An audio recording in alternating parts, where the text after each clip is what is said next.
విజయ్ హ్మ్. గారి హ్మ్. విషయంలో విజయ్ గారు గెలవడానికి కేవలం ఆయన చేసిన కృషి, ఆయన ప్రజల కోసం ప్రజల పక్షాన నిలబడ్డం.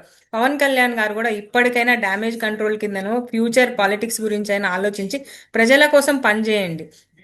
పవర్ కోసం పనిచేయద్దు. కడుపు నిండినోడి కోసం అసలుకే పనిచేయద్దు సార్. కడుపు రైట్. నిండినోడిది ఏముంది, వాడికి ఆకలి విలువ ఏం తెలుసు.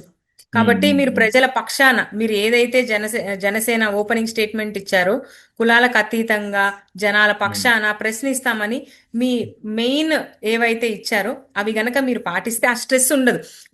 నిన్న మొత్తంలో నాకు కనిపించింది ఆయన మనసులో అంతర్గత వేదన, లేకపోతే ఆయన హ్మ్. బాధ, ఎట్లా హ్మ్. చెప్పుకోవాలో తెలియదు, ఎవరికి చెప్పుకోవాలో తెలియదు, ఎవరు ఆదరిస్తారో తెలియదు. చెప్పుకోలేని ఒక బాధతో ఆయన బాధపడుతున్నట్టు నాకు చాలా అనిపించింది. అందుకే నేను చాలా బాధపడ్డానండి. ఆ స్పీచ్ చూసినంతసేపు ఆనందం కంటే బాధ ఎక్కువుంది నాకు. ఏంది మా అయ్యో! అన్న ఇట్లా మాట్లాడుతున్నాడు అని చెప్పి. నిన్న ఓకే. ఓవరాల్ స్పీచ్ లో చాలా చాలా బాధపడ్డారండి పవన్ కళ్యాణ్ గారు.